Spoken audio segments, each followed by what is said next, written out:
أحمد جاوت ما زاغ البصر يك إشارة إنشاق القمر حكم جارج عرش طب فرش أجنورة مناور طب عرش آتش موسى چمور رخصاريتو والضحى نور دليخش ياريتو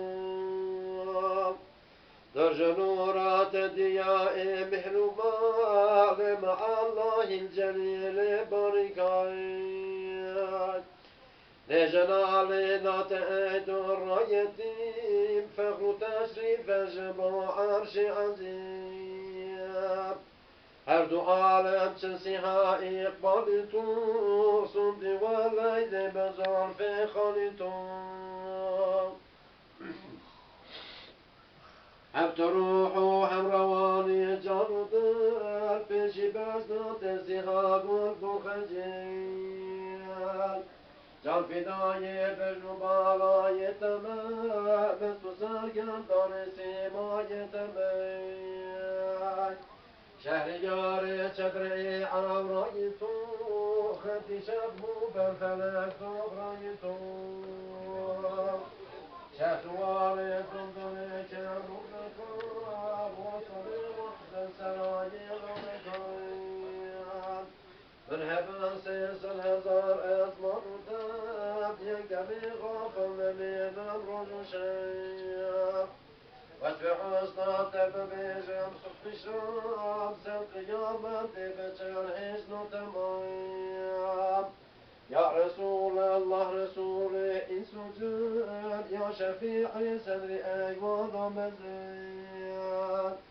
بشفاعت كشفوم عصيان ولنفس شمناك قجيان يا كريم يا إله العالمين يا رحيم يا عظيم يا متين في بدار رحم إحسانك طالب إكرام وغفران تبين حاضر قدر معروض الرسول هدية بك يا رب قبول بتغفر يستر عيوب ما ببغشة وغفران ذنوب هم رضاء باب هند مؤمنين هم لهند مؤمنات أجمعين طابعي عرشه سوار أمتي بك برابا ضابطين جنتي أول أبو رود إيشير النقاب صالي أبو آل أزواج سحاب صالي صابو أنبياء مرسلين رابع أبو أولياء مؤمنين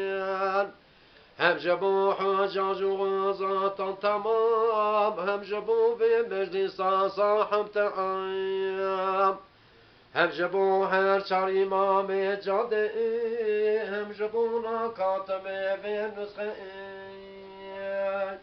وجميع المسلمين الصالحين فقير باتئ الفاتحة